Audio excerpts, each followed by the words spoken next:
Assalamualaikum warahmatullahi wabarakatuh. Ini adalah resum terkait pembahasan materi wan prestasi yang pertama, yaitu wan prestasi adalah ketidakpatuhan atau pelanggaran terhadap kewajiban yang telah disepakati dalam suatu kontrak atau perjanjian di antara dua pihak. Wan prestasi terjadi ketika salah satu pihak tidak memenuhi kewajiban yang telah disepakati tanpa alasan yang sah. Nah, hukum terkait wan prestasi diatur dalam kitab undang-undang hukum perdata yang mengatur tentang perjanjian atau dan pengaturan mengenai wan prestasi itu sendiri. Jika terjadi wan prestasi, pihak yang dirugikan dapat mengajukan gugatan kepada pihak yang melakukan wan prestasi untuk meminta pemenuhan kewajiban atau ganti rugi yang telah ditetapkan dalam perjanjian. Wan prestasi ini sendiri tuh ketika seseorang melanggar isi dari perjanjian tanpa alasan yang sah. Nah, tapi terdapat juga beberapa kasus wan prestasi yang dapat diselesaikan dengan cara damai melalui mediasi, negosiasi, arbitrase di antara kedua belah pihak, tergantung perjanjiannya nanti klausulnya bunyinya seperti apa.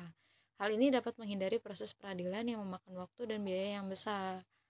Jadi kalau misalnya di perjanjian itu disebutkan ketika para pihak berperkara ada kasus wan prestasi, maka bisa diselesaikan di arbitrase, negosiasi atau yang lainnya. Nah, terdapat juga perbedaan di antara perikatan dan perjanjian, yaitu perikatan bisa dalam bentuk tertulis ataupun secara lisan, itu sudah dianggap sah, mau dia di di dalam bentuk surat ataupun diucapkan secara lisan, itu sudah bisa dikatakan sebuah perikatan.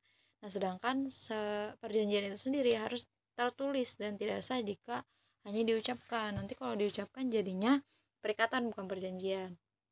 Nah, di kasus yang dicontohkan di kelas itu ada ketika seorang berjanji, ketika ada sepasang kekasih yang lagi pacaran, terus dia berjanji, salah satunya berjanji untuk menikahi salah satunya ketika entah itu misalnya tahun ini aku bakal nikahin. Nah, tapi dia itu nggak jadi nikahin, maka itu bisa dikatakan sebagai wan prestasi. Kenapa?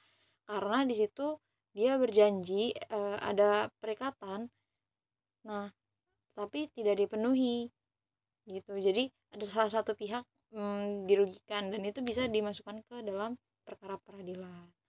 Kurang lebih seperti itu. Wassalamualaikum warahmatullahi wabarakatuh.